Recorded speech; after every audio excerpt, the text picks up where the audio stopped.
This is not your typical weight loss guide. Are you ready for it? Hey everyone, I'm Abbey Sharp. Welcome to Abby's Kitchen. You guys are clearly loving my actionable tips for weight loss, so if you haven't already, hit up the playlist to see them all. Again, as you guys know, I'm not a weight loss RD, but ultimately I believe in body autonomy and I respect those who want to lose weight. And I would way rather see people make more gentle, evidence-based, healthy behavior changes that have the side effect of weight loss than to follow some influencer touting the benefits of carnivorism. These are not your typical restrictive weight loss tips like cut out sugar or go keto. You're also not going to see a recommendation here to swap your chocolate for $100 worth of raspberries or to make tomato salad whenever you're craving pizza. I don't need to waste your time with useless recommendations like that. But instead, I'm going to share a list of some of the tiniest little tweaks that you can make to help support your health and your goals without extreme restriction. Also, please keep in mind that not all of these tips are going to be good or easy or even useful habits for everyone. For some people, making one of these swaps could feel restrictive, super triggering, result in a rebound, or just not jive with their lifestyle, preferences, budget, etc. So take what works for you and leave the rest. And if you are new here, don't forget to smash the subscribe button. It really helps me out. And hit up my description to sign up for my newsletter and get access to huge discounts and incentives with my supplement line, New Theory. Okay, before we go too far, I want to chat about my sponsor today, Element. So as you guys know, I've been using Element for several years now because it has a science-backed electrolyte ratio of 1,000 milligrams sodium, 200 milligrams potassium, and 60 milligrams magnesium. Plus it has no colors, sugar, or fillers. But anyone who knows me knows I love my bubbly drinks. So when I heard about the launch of Element Sparkling, I legit squealed. Basically, Element Sparkling delivers all the same benefits of their stick powders, but in a ready-to-drink can of sparkling water. Electrolytes have so many important roles in the body, from regulating nerve impulses, hormones, nutrient absorption, and fluid balance. If you are depleted, you feel it, and it does not feel good. But the new sparkling electrolytes, so delicious, so refreshing, and definitely coming in handy as we get into summer tennis months. So you can get yours at drinkelement.com/Abbey Sharp. And remember that you can also get a free Element sample pack with any electrolyte mix purchase. So definitely head to drinklmnt.com/Abbey Sharp to learn more. Okay, let's get into it.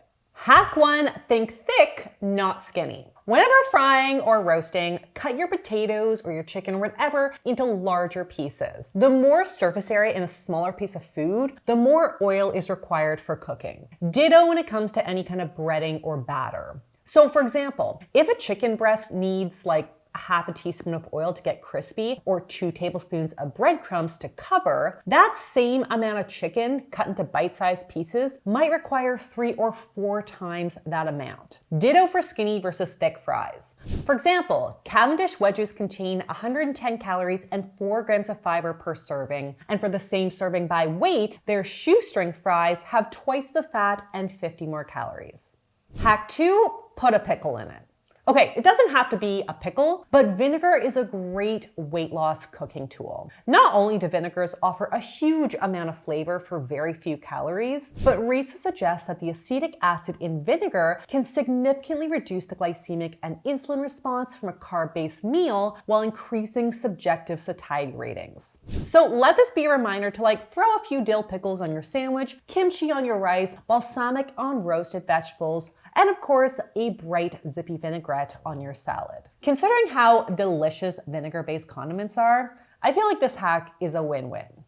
Hack number 3, don't overcook your pasta. Nonas are never wrong, especially when it comes to pasta. Cooking your pasta al dente rather than soft lowers the glycemic index by 10 whole points, which reduces the insulin response of that meal. But that's not the only reason why this hack may help to support weight loss. As with any food, the longer we cook it and the softer it is, the more pre-digested that food is. Meaning, overcooked foods don't keep you as full quite as long as lightly cooked or raw foods. Research has also found that al dente pasta is typically consumed in smaller bites with more chewing per bite, which, as we established in my last weight loss tip video, helps to support weight management by stimulating GLP-1 in the gut.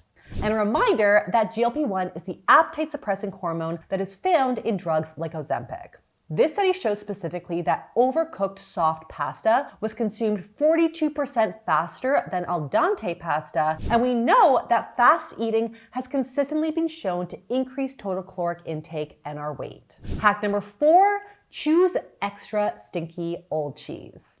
Cheese is life. I'm never gonna give up cheese, and I will never eat fat-free stuff, nor do I think that you should either. But the older the cheese, the more robust the flavor, and the less you actually need to flavor a whole salad or dish. Harder cheeses that can be easily grated or softer ones that can be crumpled into little pieces are ideal for spreading out the cheesy love. So think things like Parmesan, Pecorino, Asiago, Manchego, Stilton, and Chev as being more flavorful options compared to like a mild cheddar, mozzarella, Monterey Jack, Gouda, or basic American slices. This way you get the best cheesy bang for your caloric buck. Hack 5, get crispy food without excess oil. Everyone loves a crispy, crunchy food moment, and the easiest way to accomplish that is with fat. Fat and heat crisp up. Try saying that 5 times fast. Obviously, if we're counting calories, we want to practice what I call smart use of oils without skimping out on the crisp. So here are some pro crispy cooking tips. Pat your meat or poultry or fish or vegetables super duper dry. Then apply your seasoning, heat a heavy bottom pan over medium-high heat with a light coat of oil, either with an oil atomizer or a brush for even thin coverage. Once the pan is hot, pop that bad boy down and make sure not to overcrowd the pan. So that means you got to do a few pieces at a time, then you do a few pieces at a time. Patience is a virtue. But basically, the less moisture on your protein or veggies and the less steaming going on in the pan, the less oil or butter you're going to need to add trying to chase that golden brown glow. Hack 6, buy individually wrapped candy and chocolate. While most weight loss listicles would probably suggest that you never come in contact with candy again, I just think that's a setup for a binge. And we also can't just hide from sweets our whole life, especially if you've got kids. Research suggests that when compared to bulk candy or chocolate, we tend to eat more mindfully and moderately when we have to unwrap each individual sweet piece. Not only does it slow us down, but seeing like the evidence via wrappers helps us acknowledge what we've eaten, which contributes to our subjective sense of satisfaction. Hack 7, be a leader. Peer pressure is rampant in diet culture, and research suggests that we're more likely to make unhealthy diet choices when dining out when we see others in our circle doing the same. In other words, if you had it in your mind to order the veggie Buddha bowl, but you just watched all of your girlfriends order wings, you're probably going to end up ordering wings. So when dining out, make the decision on the right choice for you and get in there and order first.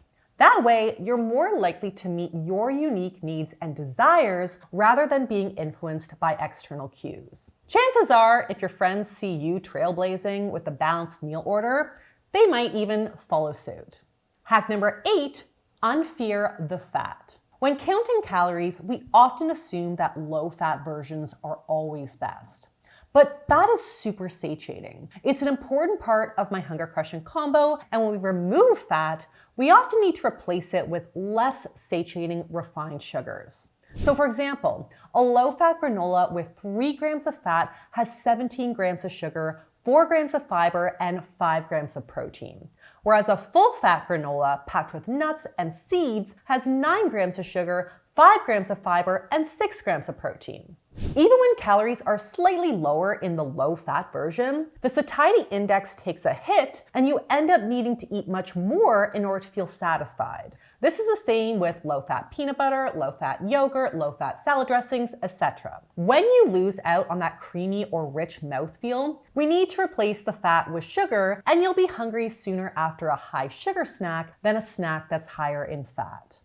Hack 9, make yourself a pre-dinner veggie snack plate. If you've got a tendency to like snack your way through the kitchen while preparing dinner, fix yourself a little snackable tray of raw or cooked veggies to basically just munch on while you cook. Research suggests that serving veggies before a main meal resulted in 23% more veggies consumed than when consumed with the meal. Research has also found that eating veggies first helps to stabilize blood sugars and reduce the insulin response. And finally, a salad starter has been shown to reduce overall calorie consumption at the meal by 12%. This is a trifecta of benefits here. We eat more veggies, we lower the glucose response, and we naturally reduce caloric consumption without restriction. Hack 9, start with a smooth soup. Research consistently suggests that starting your meal with soup isn't just like an easy, cozy way to sneak in lots of veggies and hydration, but it may also help you lose weight. One study found that people ate about 20% less overall when they started their meal with a vegetable soup. All the soup textures they tested were beneficial, but they found that pureed soups over like simple broths with chunks of veggies resulted in the greatest satiety boost. Pro tip, turn your soup into a bona fide hunger crushing combo by using bone broth, lots of veggies, and a can of white beans pureed in. Hack 11, make dinner time sexy time. Hey, well, you're gonna have to take me to dinner first. And no, I'm not talking about kitchen foreplay, though, hey, all exercise is good exercise. I am talking about the mood of the meal. Research suggests that eating with dimmed lights and soft music results in us eating slower, more mindfully, and ultimately leaving more on our plate than when the music is super loud and the lighting is bright. Not surprisingly, this study also found that the folks who ate in the more calming environment rated their food as tasting better than those in the chaotic environment. So weight loss goal or not, I really think that this is a habit that we can all get into at home. Hack 12, choose high contrast colored plates. Okay, so this one might be a wild card and it definitely might freak out the traditionalists or those with a very specific aesthetic, but there is this really interesting psychological phenomenon called the Delboeuf illusion, where the more negative space there is on a plate, the less food we think there is. So this is often recommended or used to explain why buying smaller dinner plates helps aid in weight loss, which is an evidence-based tip as well, but it's also being tested with white versus color plates to encourage us to eat more colorful foods and fewer refined white carbs. So one study found that people served themselves 23% more pasta Alfredo on a white plate where there was no color contrast versus on a red plate where they could more easily see the pasta on the plate. But I am all about an additive approach, not for like swearing off Alfredo for life. So imagine if you tried like darker or colored plates where we could be encouraged to load up on more high fiber, colorful vegetables that will naturally edge out some of the less satiating refined carbs. I personally not put this one to the test, so I get it if people think that this is a little crazy, but I don't censor science, and I thought this was an interesting little factoid to share. Also, don't judge me, but my kids' plates are my personal favorites too. Hack 13, go half vegetarian. Whether you're making chili or taco meat or pasta sauce, go halvesies on the ground meat and add in a can of drained, rinsed lentils. Lentils are a perfect weight loss friendly food because they've got 8 grams of fiber and 9 grams of protein per 115 calorie serving. This is a beautiful example of my hunger crushing combo, and it's got amazing satiety bang for your caloric buck. Hack 14, don't skip the yolks. Eggs have consistently been demonstrated to be one of the best breakfasts for weight loss thanks to their unique satiety index. And despite what diet culture has told you, don't throw out the yolks. One systematic review found that in healthy folks on a calorie deficit, consuming the whole egg helped to reduce their BMI, likely related to the satiety index of the whole eggs. While eggs are touted as the easiest thing to cook, you can ultimately screw it up. You don't want to eat them fully raw since we only digest about 51% of the protein in raw eggs versus 91% in cooked. But as another study found, overcooking them reduces their antioxidant capacity by 23%. So to maximize nutrient intake without adding a ton of excess calories, you want to use quick cooking methods like soft boiling, poaching, or quick frying or scrambling with a light coating of oil, as opposed to baking or hard boiling until they are super dry and gray. Hack number 15, update your tuna salad.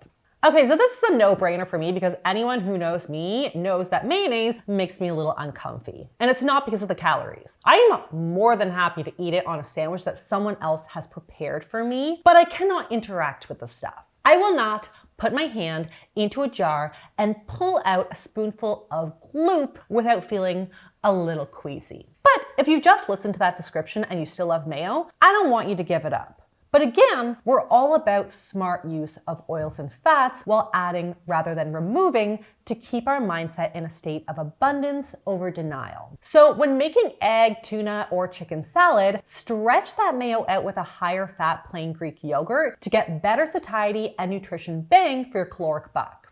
So for context, 2 tablespoons of mayo offers 115 calories and 0 protein. So it ranks pretty high on energy density and lower on its satiety. But if we were to do like a 50-50 split of mayo and like a 4% Greek yogurt, we get 2 grams of protein for almost half the calories.